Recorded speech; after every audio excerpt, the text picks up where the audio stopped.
तर आपण आज एकदम छोटासाच टॉपिक बघणार आहे, अम्बिलिकल कॉर्ड, जो सगळ्यात इम्पॉर्टंट आहे. विचारलं तर तुम्हाला फक्त फिल इन द ब्लँक्स किंवा ॲज अ 3 or 5 मार्क्सला तुम्हाला विचारू शकतात अम्बिलिकल कॉर्ड. त्याचं खूप वायटल इम्पॉर्टंट असं फंक्शन आहे अम्बिलिकल कॉर्ड, ते आपण आज बघणार आहे. तर त्याचं ओरिजिन काय आहे की the umbilical cord develop from the connecting stalk and that forms between the amniotic sac and the yolk sac and transmit the umbilical blood vessels. It is formed by the 5th week of pregnancy. It is otherwise called as a funis. तर umbilical cord develop कधी होते? 5th week of pregnancy मध्ये होते, जी connect कोणाला असते? तुमच्या फिटसला आणि amniotic सॅकला, yoke सॅकला. आणि ट्रान्समिट काय करते? ती अम्बिलिकल ब्लड व्हेसल्स ट्रान्समिट करते. त्याला आपण फ्युनिस असं सुद्धा म्हणू शकतो. जर समजा तुम्हाला म्हणलं की राईट शॉर्ट नोट्स ऑन फ्युनिस, तर कन्फ्यूज व्हायची काही गरज नाही आहे. आपल्याला अम्बिलिकल कॉर्डबद्दलच लिहायचं असतं. तर याची length at term it measures about 35 to 40 centimetre. ही किती सेंटीमीटर असते?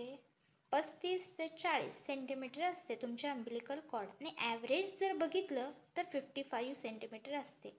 A cord is less than 40 centimeter is considered as a short. जर समजा तुमची कॉर्ड 40 सेंटीमीटरपेक्षा सुद्धा कमी असेल तर तिला आपण शॉर्ट अम्बिलिकल कॉर्ड असं म्हणतो. A cord is more than 80 centimeter is considered as a long. जर तुमची कॉर्ड 80 सेंटीमीटरपेक्षा लॉंग असेल तर त्याला आपण लॉंग अम्बिलिकल कॉर्ड असं डिसाईड करतो. A long cord has a disadvantage, that is long कॉर्डचे सुद्धा काही डिसॲडव्हान्टेजेस आहेत की का लॉंग कॉर्ड नसू नये. तर फर्स्ट वन आहे, it may get around the neck और बॉडी ऑफ द फिटस. ही काय करते की मानेभोवती गुंडाळते किंवा बॉडीभोवती गुंडाळते आणि it's a very complicated case. It may gate noted आणि एकदा ते काय होतं की एक नॉट बसतं, त्यामुळं लॉंग कॉर्ड नसू नये.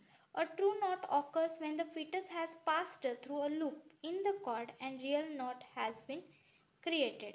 कसं होतं? एक लूप असतं, त्याच्यामधनं जर पास झालं तुमचा फिटस तर रिअल नॉट सुद्धा तिथं बसू शकते. Okay. False knotting of the cord occurs when the cord appears to be knotted but instead has kinking of blood vessels within the cord or accumulation of lumps of Wharton's jelly on the side of the cord. एकदा काय होतं की असं, म्हणजे बघा एकदा काय होतं की असं असतं, ओके, जेली टाईप. पण आपल्याला लांबून असं वाटतं की हे असं आहे, पण हे असं नसतं, तर ते असं असतं. त्याला आपण फॉल्स नॉटिंग असं सुद्धा म्हणतो. आता याचं स्ट्रक्चर कसं आहे की the constituent of the umbilical cord when fully formed are as follow. First आहे covering epithelium. It is lined by single layer of amniotic epithelium but shows stratification like that of fetal epidermis at term. हे एक single layer of amniotic epithelium असतं, पण ह्याच्यामध्ये स्ट्रॅटिफिकेशन सुद्धा दिसतं जे foetal epidermis असतं ॲट टर्मच्या वेळी.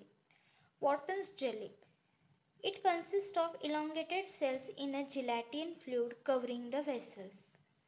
हे काय करतं? ही एक इलॉंगेटेड सेल असते ज्याच्यामध्ये जिलॅटिनियस फ्लुइड कव्हर करतं त्या अम्बिलिकल ब्लड व्हेसल्सला. आता ब्लड व्हेसल्स ह्याच्यामध्ये एक अम्बिलिकल वेन असते आणि 2 आर्टरीज असतात, अम्बिलिकल आर्टरीज. आर्टरीज काय करतात? डिऑक्सिजनेटेड ब्लड कॅरी करतात. कुणापासून? फिटस ते प्लॅसेंटा. आणि अम्बिलिकल व्हेन काय करते? ऑक्सिजनेटेड ब्लड कॅरी करते from placenta to the fetus. Then remnant of umbilical vesicles, that is yolk sac. Then next is a allanto. Allanto means what? A blind tubular structure may occasionally present near the fetal end which is continuous inside the fetus. Allanto हे एक blind tubular structure असतं जे occasionally present असतं near the fetal end. Fetal end जिथं असतो तिथं ते present असतं. Is continuous inside the fetus आणि हे फिटसमध्येच असतं. हे एक ब्लाइंड ट्यूबलर स्ट्रक्चर असतं.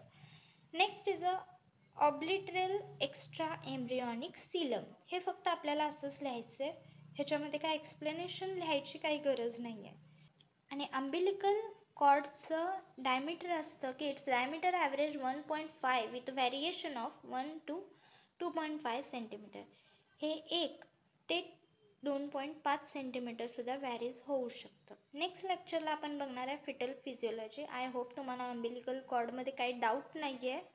ओके, फक्त आपल्याला एवढंच लक्षात ठेवायचं आहे की अम्बिलिकल कॉर्डचं ॲव्हरेज किती असतं लेंथ प्लस डायमीटर किती असते. तर ॲव्हरेज 55 असतं सेंटीमीटरमध्ये आणि डायमीटर असतं 1.5 ते 1 ते 2.5 सेंटीमीटरपर्यंत. फिटल फिजिओलॉजी आपण नेक्स्ट लेक्चरमध्ये बघणार आहे. Okay, thank you.